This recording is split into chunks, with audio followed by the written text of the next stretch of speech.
Good afternoon, and thank you for coming this afternoon.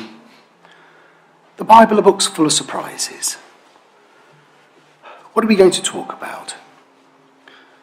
Well, we're essentially going to look at various aspects of the Bible, about the Bible and in the Bible, and what is so surprising about it.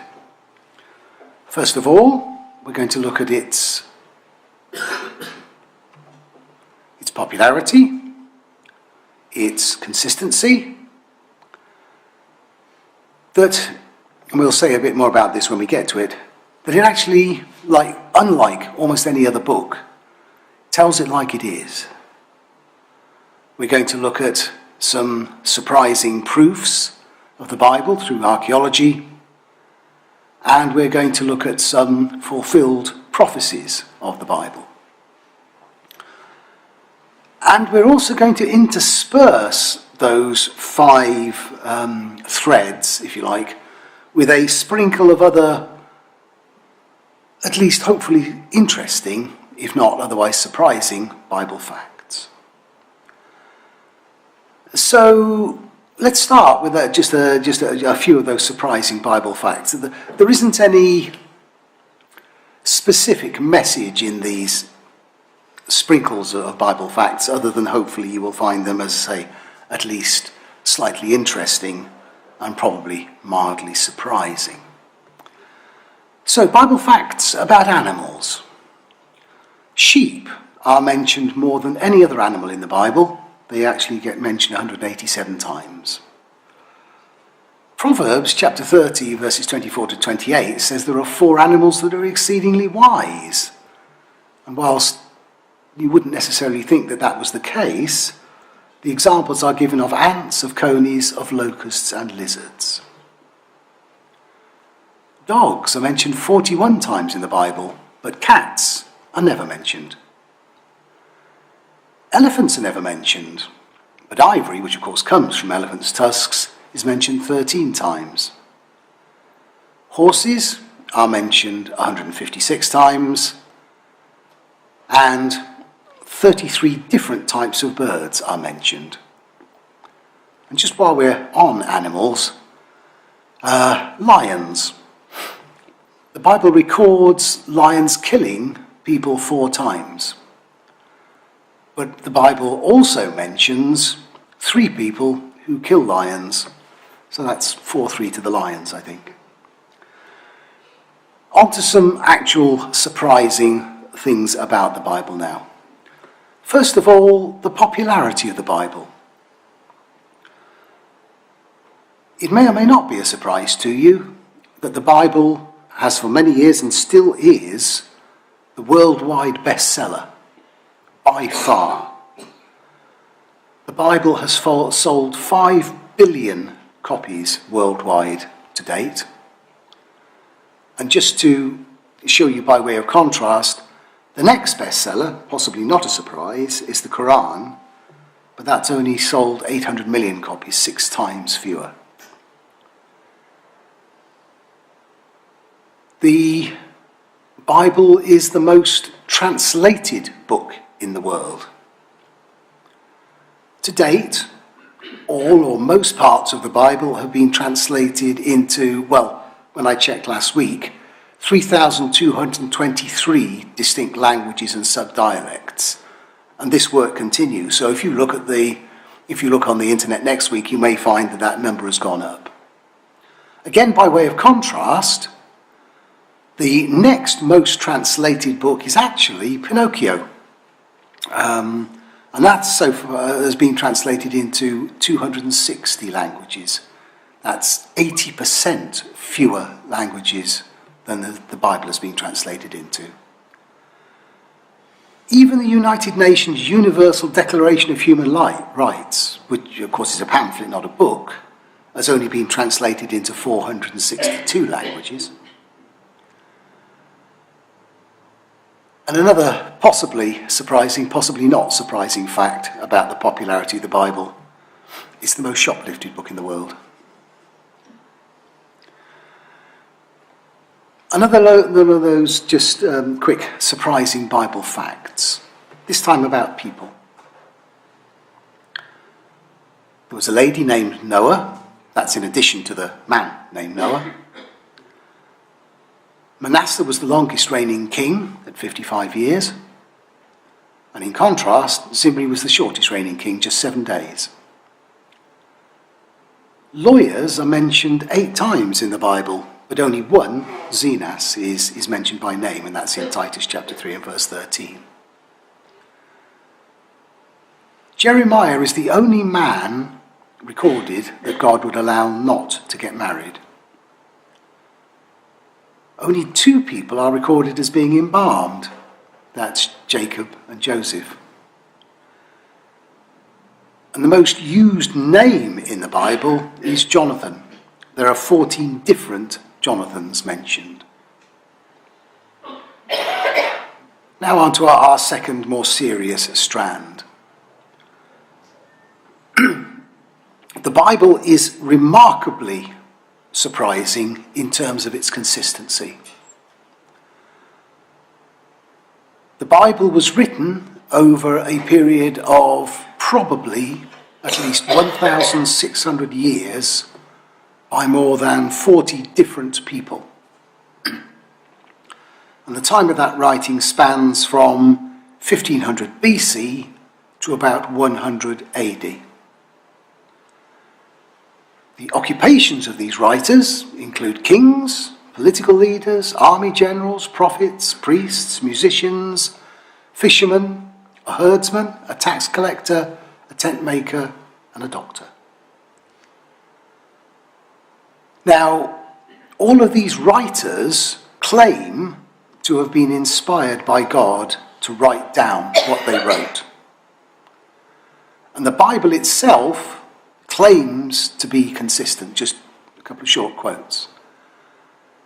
First, a quote from Malachi chapter 3 and verse 6. For I am the Lord, I do not change. From the Psalms, Psalm 33 and verse 11. The counsel of the Lord stands forever, the plan of his heart to all generations. And from Paul's letter to Titus chapter 1 and verse 2. In hope of eternal life, which God, who cannot lie, promised before time began. So, just to recap, the Bible was written over a long period of time, 1600 years, by a whole range of different writers, but they all claim to be writing what God prompted them to write. And the Bible itself, God proclaims, is consistent right the way across time. Well, how does that stand up? Well, the easiest way and the best way of looking at that is to compare it with other ancient texts. If you look at something like Homer's Iliad, there are about 640 known ancient copies. And as far as we know, it was written by one author, Homer. And there is about, it's quite impressive, 95% consistency between those 640 known copies. But here's the comparison. The Greek New Testament, of which there are in excess of 6,000 copies, and of those 40 writers, 40 plus writers of the Bible, 9 or 10 of them were authors of the New Testament. Not 95% consistent, but 99.5% consistency between these huge range of copies. It's almost as if you would think that God was, guiding men and women through the ages to ensure that his word remained consistent, which of course he has. And then, of course, there's the issue of the consistency of the Bible message itself. Well, if we look at a quote from the first book of the Bible, the book of Genesis, we read this. This is God talking to the man Abraham, and he says, I will make your descendants multiply as the stars of heaven, I will give to your descendants all these lands, and he's talking about the land of Israel, and in your seed all nations of the earth shall be blessed. And that's right back, as I say, in the first book of the Bible, the book of Genesis. Now come to one of the later writings in the New Testament, thousands of years later. And Paul, writing to the Galatians, says in chapter 3 and verse 8, the scripture, foreseeing that God would justify the Gentiles by faith, preached the gospel to Abraham beforehand, saying, in you all the nations shall be blessed, which is exactly what God, of course, did say to Abraham those thousands of years earlier. Okay. So we have a consistent message running right the way through ancient times with Abraham through to early New Testament times, Paul writing to the Galatians. Another little snippet, this time surprising Bible facts. The only boat mentioned by name in the Bible is the Castor and Pollux, and that's in the Acts of the Apostles, chapter 28 and verse 11.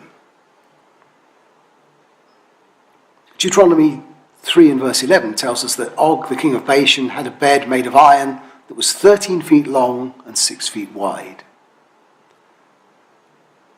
The book of Kings tells us that King Ahab built a house of ivory.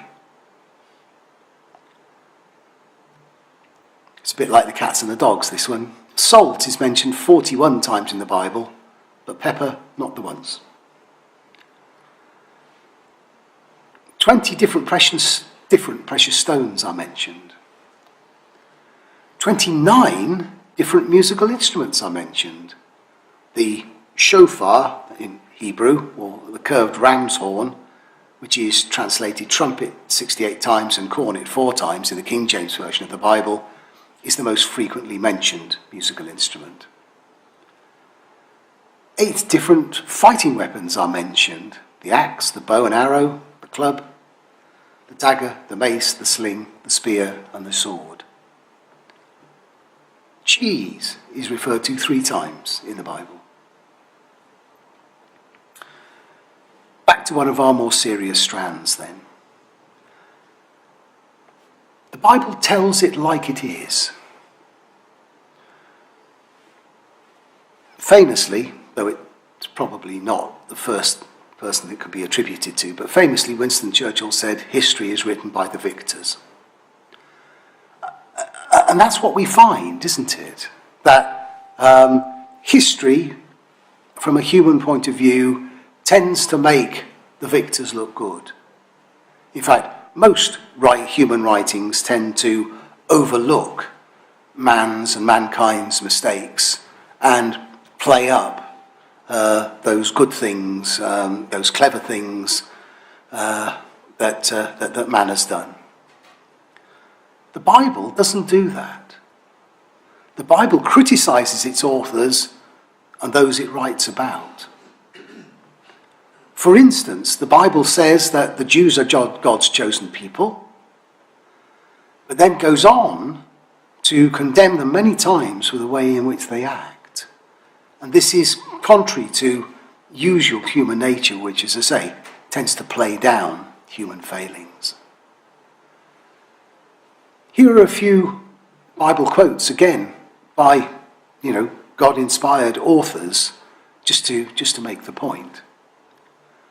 Paul, writing to the church in Rome, says, "For the good that I will to do, I do not, but the evil that I will not to do, that I practice." The psalmist, David, says, "I am feeble and severely broken. I groan because of the turmoil of my heart." And the prophet Isaiah says, "Woe is me, for I am undone, because I am a man of unclean lips." Again, just to make the point, variations on the phrase, God was against Israel, God's chosen people, but God was against Israel because of their sins, comes more than 80 times. Okay. Normal human writings, as I say, gloss over, pass over those kind of things. The Bible tells it very much like it is. In the same sort of vein, variations on the phrase Israel's sin, written by usually people who are from, as it were, the people of Israel, comes more than 50 times. And the specific phrase, the anger of the Lord was kindled against Israel, or was kindled against Judah, comes 15 times. So the Bible isn't like usual human writing. It is God-inspired and it tells it the way it is. Some surprising numbers, again, just for a bit of fun. The word faith is used 245 times in the New Testament, but only 2 times in the Old Testament. David is mentioned 1,139 times in the Bible, second only to Jesus. Sarah is the most mentioned woman at 59 times, and Rachel, Sarah's granddaughter, is the second most frequently mentioned at 47 times. Isaiah, in the Greek, often translated Isaias, is quoted by name 21 times in the New Testament, the most Old Testament writer quoted, other than David. There are 613 articles in the Law of Moses. Only 3 people in the Bible have names beginning with an F: Felix, Fortunus, and Festus. Jesus calls himself the Son of Man 79 times in the Gospels. And the Psalms mention the heart 122 times. Angels are mentioned in 34 of the 66 books of the Bible. Now back to one of our more serious strands. Surprising archaeological truth about the Bible. The Bible often refers to Assyria and its capital Nineveh. But from ancient times up until really comparatively recently, no evidence could be found for it. To the extent that many people, even Bible scholars, didn't actually believe that Assyria and the city of Nineveh were real places, because nobody knew where they were. They couldn't find it. Okay, and basically they were disbelieving the Bible. But then, in 1842, the remains of Nineveh were found, most notably through the excavations of a man called Austin Henry Layard, a British archaeologist. And the remains of Nineveh have become one of the most sensational archaeological revelations of modern times. It's a similar story with Babylon. Until 1898, scholars doubted whether Babylon ever existed, because not only could they not find Babylon, but the only record of it could be found in the Bible.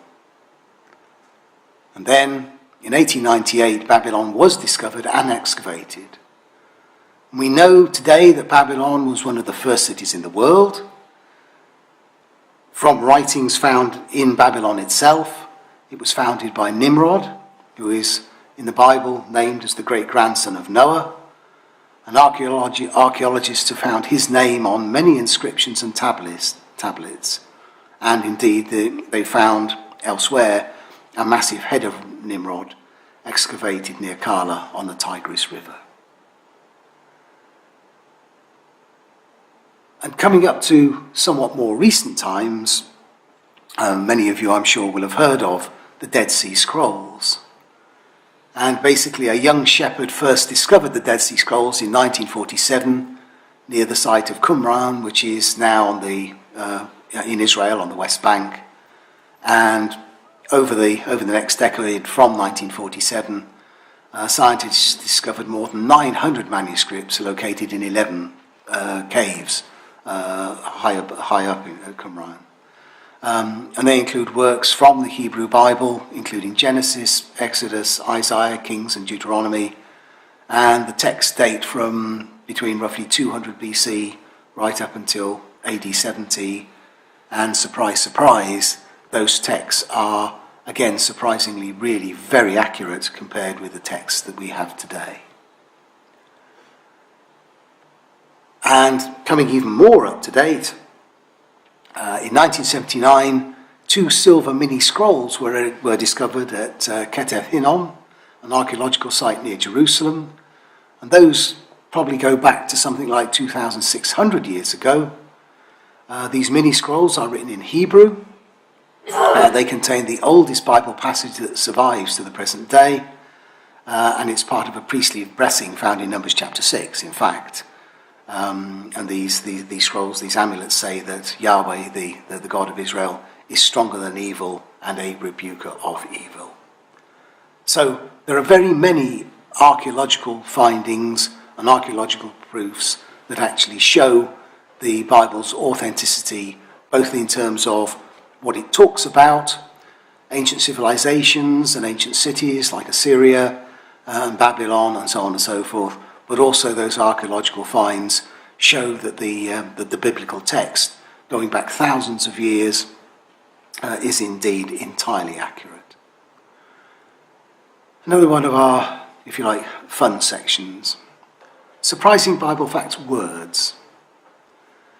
The longest word in the Bible is Maher-shalal-Hashbaz, which is the name of a person, and that comes in Isaiah chapter 8, verses 1 and 3.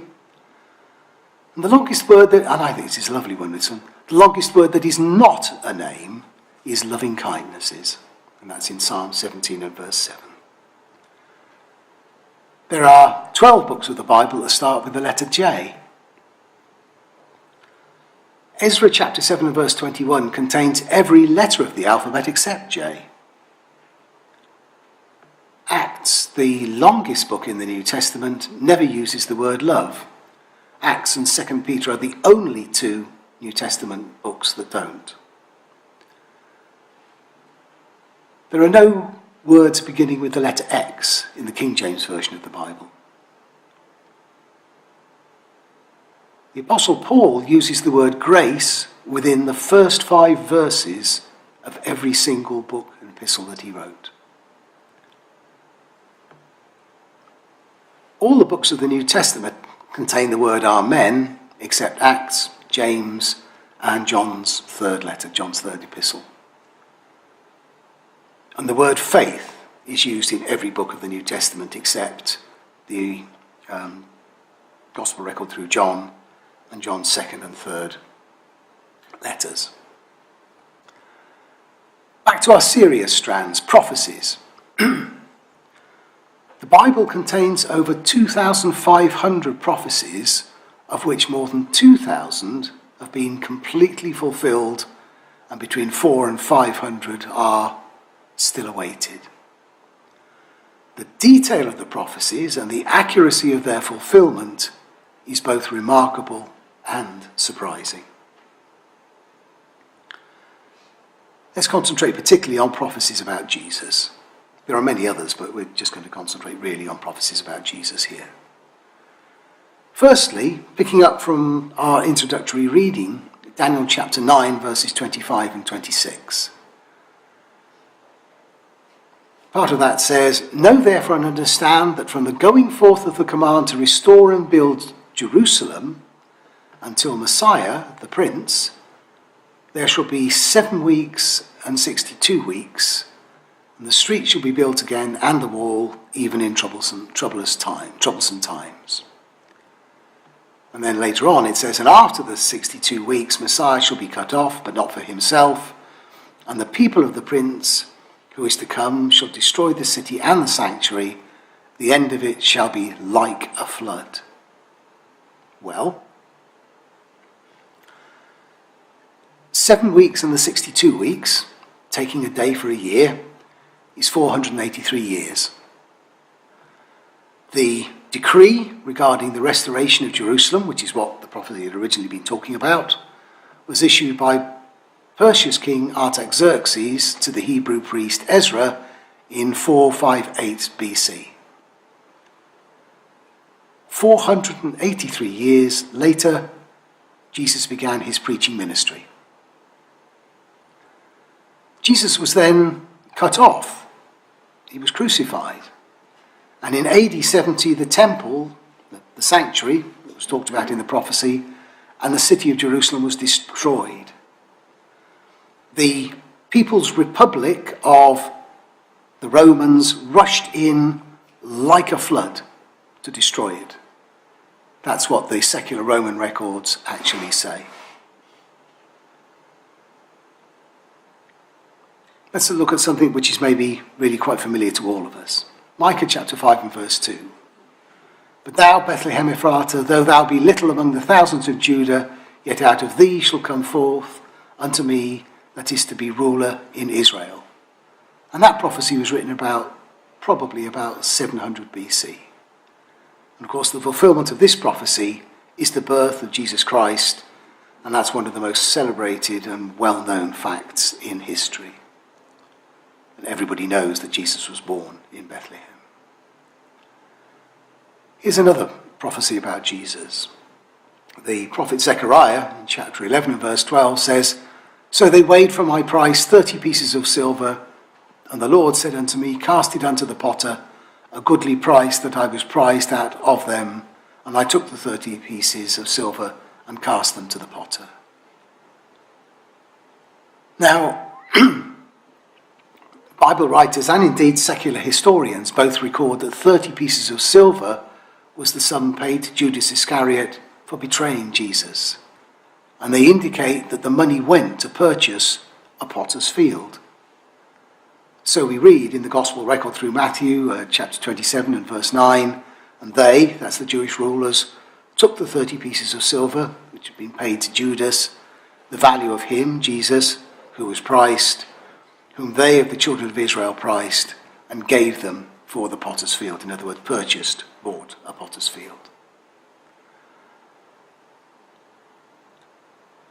Take a different prophecy, this time from Psalm 22.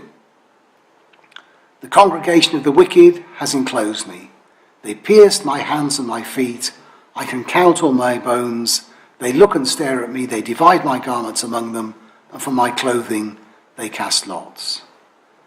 These are the words of David, written by inspiration, and that would be about 400 BC. And the prophet Zechariah, writing around 200 BC, also said, They shall look upon me whom they have pierced. Well, again, historians and New Testament writers confirm the fulfillment. Jesus of Nazareth died, pierced on a Roman cross, and his extraordinarily quick death eliminated the need for the usual breaking of bones so that he could count all of his bones. And here we have the fulfillment recorded in the gospel record through Matthew chapter 27 and verse 35. Then they crucified him and divided his garments, casting lots that it might be fulfilled, which was spoken by the prophet. They divided my garments among them, and for my clothing they cast lots. And sitting down, they kept watch over him there. Another little aside, some miscellaneous Bible facts this time. Word for word, Luke wrote more of the New Testament than Paul, just because the gospel record through Luke and the book of Acts are quite long books. There are 8 people in the Bible with 2-letter names. Og, On, So, and 4 men called Uz. There are 7 cities with 2-letter names. Ai, well actually 2 cities called Ai. No, On, and Uz. There's also an altar called Ed, and a man whose name was Hen. Every book of the New Testament uses the word grace except Matthew, Mark, and John's first and third letters. And the phrase "it is written," referring of course to the Old Testament scriptures, occurs 63 times in the New Testament. So, we are nearly done. Thank you for listening. Goodbye. or nearly. Maybe one last slightly surprising fact. The word goodbye is actually a contraction of the phrase, God be with ye. The Bible is both surprising and amazing, and I would urge you to read it. Thank you for listening.